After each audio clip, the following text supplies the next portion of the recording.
दोस्तों जैसा कि पता है कि हमने जो यूपी बोर्ड हिंदी का पेपर था उसकी जो पहला भाग था वो बना दिया है। कृपया करके आप उसको देख लें। ये भाग 2 है दोस्तों, और इसमें हम बहुत ही महत्वपूर्ण क्वेश्चन लेकर आए हैं दोस्तों। ये बच्चों को बहुत ही कठिन लगते हैं दोस्तों। देखिए, निम्नलिखित संस्कृत गद्यांश की संदर्भ सहित हिंदी में अनुवाद करो। दोस्तों गद्य और पद्य मतलब एक कहानी आएगी संस्कृत में और एक आपकी संस्कृत में एक दोहा या कविता आएगी, उसको आप हिंदी में अनुवाद करना है दोस्तों। मैंने आपके लिए ये ऐसी 4 संस्कृत में गद्यांश व्याख्या छांटी हैं दोस्तों। ये पेपर में आने की संभावना है, इसलिए आप पेन और नोटबुक लेकर बैठें दोस्तों और हमारे साथ के साथ इनको लिखते चलें दोस्तों। पहली बताइए मैंने, ऐसा नगरी भारतीय संस्कृतम ... पारसी भाषाएं कारित। दोस्तों आप अपनी किताब या मास्टरमाइंड में से देखें, ये आपको मिल जाएगा पैराग्राफ, बहुत ही मोस्ट पैराग्राफ है दोस्तों और ये 4 नंबर की आएगी। तो आपको दोस्तों इसका संदर्भ और अनुवाद लिखना है। संदर्भ का दोस्तों 1 नंबर मिलेगा और अनुवाद लिखने के आपको 3 नंबर मिलेंगे दोस्तों। तो संदर्भ सबका लगभग एक ही होता है, बस आपको पाठ का नाम चेंज करना है। आप संदर्भ को लिख लीजिए। मैं बोल रहा हूँ, प्रस्तुत संस्कृत गद्यांश हमारी पाठ्य पुस्तक संस्कृत खंड में संकलित वाराणसी पाठ से लिया गया है। आपको इतना ही लिखना है दोस्तों। और किताब का नाम जो संस्कृत खंड और वाराणसी है, आप चाहें तो इन्हें काली पेन से लिख सकते हैं या अंडरलाइन कर सकते हैं दोस्तों। पूरा 1 नंबर पक्का है। और इसके बाद इसका अनुवाद लिखना है, आप देख लीजिएगा दोस्तों। और दूसरी व्याख्या दी है मैंने, यह नगरी विविध धर्माणा ... सर्वत्र स्पृहान्ते। वेरी मोस्ट व्याख्या है दोस्तों। और इसका भी आपको संदर्भ और अनुवाद लिखना है। संदर्भ दोस्तों ऊपर वाला लिखना है, ये वाराणसी वाले पाठ से ही लिया गया है, आप देख लेना दोस्तों। अब हम चलते हैं अपनी तीसरी संस्कृत गद्यांश की ओर। विश्वस्य स्पष्टा ईश्वरा संस्कृति संदेशा। दोस्तों ये आपके भारतीय संस्कृति पाठ से लिया गया है, ये वाला है, आप देख लेना, भारतीय संस्कृति। एक और पहचान बता रहा हूँ दोस्तों, अगर कोई भी आपकी संस्कृत में व्याख्या आती है और आपको समझ में नहीं आ रही है किस पाठ से ली गई है, तो जो वाराणसी वाले पाठ से ली गई है उसमें वाराणसी शब्द जरूर लिखा आएगा, और संस्कृति भारतीय संस्कृति से लिया गया होगा तो संस्कृति शब्द जरूर लिखा आएगा दोस्तों। नहीं तो आप एक बार देख लेना, कोई व्याख्या हो आप उसको पहले ध्यान से पढ़ें। और ये संदर्भ इसका दोस्तों ऐसे ही हो जाएगा, प्रस्तुत संस्कृत गद्यांश हमारी पाठ्य पुस्तक संस्कृत खंड में संकलित भारतीय संस्कृति नामक पाठ से लिया गया है। और फिर इसका आप अनुवाद ढूंढ के अपनी भाषा में लिख के आएंगे। अगली व्याख्या दी है दोस्तों मैंने, वाराणसी प्राचीन काल देवाय विद्या ग्रंथि। या तो आपके ऐसा आएगा, या वाराणसी प्राचीन काल देवाय की जगह आपको ये लिखा आएगा आधुनिक अपि अत्रा और विद्या ग्रंथि। दोनों का अगर ऐसा लिखा आता, दोनों एक ही हैं दोस्तों और दोनों का अर्थ ही एक ही है। तो संदर्भ और अनुवाद मैंने सिखा दिया दोस्तों, आपके 4 नंबर पक्के हो गए हैं। कृपया दोस्तों जैसा कि हमने बताया था आपको, संस्कृत में गद्य और पद्य में से एक गद्य और एक पद्य की व्याख्या आएगी, कोई एक लिखनी होती है आपको। चाहे तो आप एक कहानी का अनुवाद कर सकते हैं, चाहे आप श्लोक का कर सकते हैं दोस्तों। मेरे हिसाब से श्लोक का अनुवाद करके दोस्तों आपको 3 नंबर मिल जाएंगे, और फंस गया श्लोक तो दोस्तों बल्ले बल्ले हो जाएगी दोस्तों। मैंने ये इम्पोर्टेंट 3 छांट कर दोस्तों श्लोक लिखे हुए हैं पेपर में। मैंने बताया एक तो संस्कृति कहानी आती है और एक अथवा में श्लोक आता है, तो आप कोशिश करना, अगर श्लोक की आ रही तो आप ये करके आना दोस्तों। मैं इन तीनों के अर्थ बता देता हूँ अपनी भाषा में, जिससे आपको याद हो जाएगा। इसकी भी आपको संस्कृत और अनुवाद करना है दोस्तों। पहला है मान हितवो प्रिय भवती।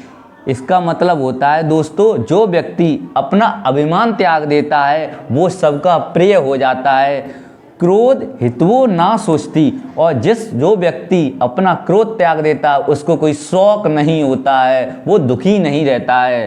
काम हितवो भवर्तवान भवती, और जो व्यक्ति अपना काम त्याग देता है दोस्तों वो धनवान हो जाता है। लोभ हितवो सुखी भवित, और जो व्यक्ति अपना लोभ त्याग देता है वो जिंदगी भर सुखी रहता है दोस्तों। इसका अनुवाद ऐसा करके आओगे दोस्तों। और संदर्भ आपको वही लिखना है, प्रस्तुत श्लोक हमारी पाठ्य पुस्तक संस्कृत खंड के इसका पाठ का नाम लिखे आओगे आप, भारतीय संस्कृति नामक पाठ से लिया गया है। और मैंने आपको अनुवाद तो बता ही दिया है दोस्तों। कैसा लगा हमारा दोस्तों अब दोस्तों दूसरे का अब हम अनुवाद बता रहे हैं, आप ध्यान से सुनना।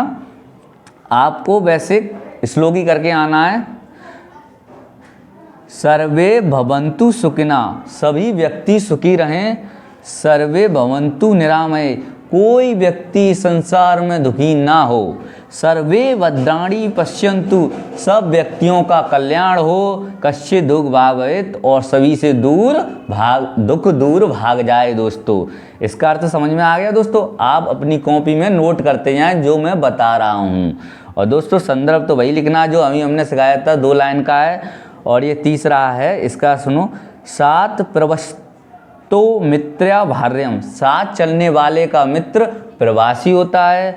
मित्रम गृहम सता, और घर में मित्र उसकी पत्नी होती है। दोस्तों आतुष्य विश्रम मित्र, और रोगी का मित्र हमेशा वैद्य होता है। मित्रम दानम मित्र मनस्थित, और मरने वाले का मित्र दोस्तों दान होता है। दोस्तों इन तीनों के अर्थ मैंने बता दिए हैं। दोस्तों पेपर में अगर फंसे आता है तो आप यही करके आएँ, जो खानी वाली है अगर वो नहीं आती है तब करके आएँ, वैसे तो आप ये करें। और दोस्तों आगे क्या आएगा, कोई एक श्लोक आएगा जो आपका जो पेपर होगा उसमें दिया ना हो, पेपर में दिया होगा वो नहीं करना आपको, जो अपनी तरफ से याद करना वो। वैसे हिसाब से दोस्तों ये तीनों याद कर लो, इन तीनों में से कोई आपको एक। दोस्तों हम अपने सीरीज की आगे तरफ बढ़ते हैं। दोस्तों अब संस्कृत में आपको प्रश्न उत्तर आएंगे, आपको 2 प्रश्न के उत्तर देने पड़ेंगे। 2 प्रश्नों के उत्तर संस्कृत में ही देने पड़ेंगे।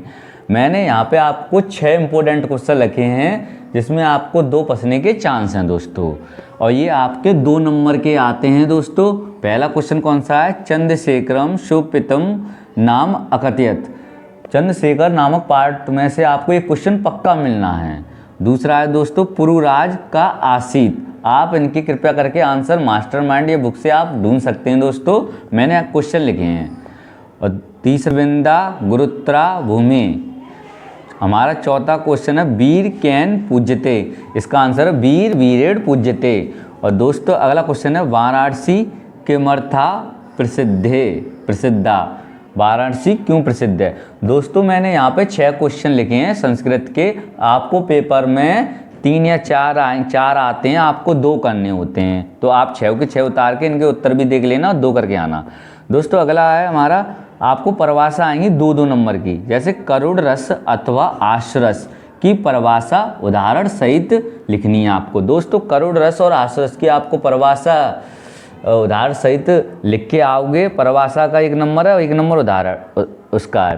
करुण रस का स्थायी भाव होता है शौक, और आश्रस का हास्य होता है। दोस्तों आप मास्टरमाइंड में से देख लेना और ये रट्टा मार देना दोस्तों, दोनों में से एक पक्का आएगा। अगर दोनों नहीं कर पाओ तो आश्रस तो जरूर याद कर जाना। दोस्तों उत्प्रेक्षा अथवा रूपक अलंकार की परिभाषा उदाहरण सहित आएगी। दोस्तों आप उत्प्रेक्षा और रूपक अलंकार की परिभाषा लिखेंगे, फिर आप इनका एक उदाहरण लिखेंगे। कोई एक करनी है, दोनों अथवा लगाए, अथवा का मतलब होता है हमें एक करनी होती है। तो दोस्तों अगर आपको दोनों नहीं कर पाए तो उत्प्रेक्षा अलंकार जरूर करके जाना, क्योंकि ये पेपर में फंस सकती है।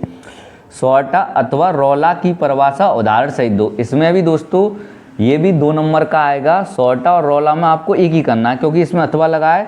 अगर आप ये दोनों ना कर पाए तो सौटा याद कर ले जाना, इसमें सौटा फंसेगा। दोस्तों ये आपको दोस्तों 2-2 नंबर की आएंगी। इसके बाद किन्हीं 3 के आपको एक शब्द बनाने हैं। दोस्तों आपको 5 उपसर्ग दिए जाएंगे, जैसे आपको शब्द बनाने हैं, इनके एक शब्द बनाए। जैसे अभी है, अभी से कौन सा शब्द बनेगा, अभिमान। ऐसे दोस्तों निर, तो निर से कौन सा है, निर्गुण। और निर्माण, उप से उपवन, पर से परिक्रमा, अप से अपमान, से सहपाठी। दोस्तों ऐसी पेपर में आपको मिलेंगे दोस्तों, और आपको दोस्तों ये 3 नंबर के आएंगे, ये 3 नंबर के आएंगे दोस्तों आपको। और इनके एक शब्द बनाने मैंने बता दिए हैं, आप कॉपी में साथ ही साथ नोट करते जाएं। 2 के आपको दोस्तों प्रत्यय लिखने हैं। आपको 5 शब्द आएंगे 2 के प्रत्यय। प्रत्यय क्या होते हैं, जो बाद में इनकी ध्वनि निकले। जैसे आई है, आई का होगा दोस्तों भलाई बुराई, तब है इसका होगा तत्व, पन है तो इसका प्रत्यय बनेगा बचपन।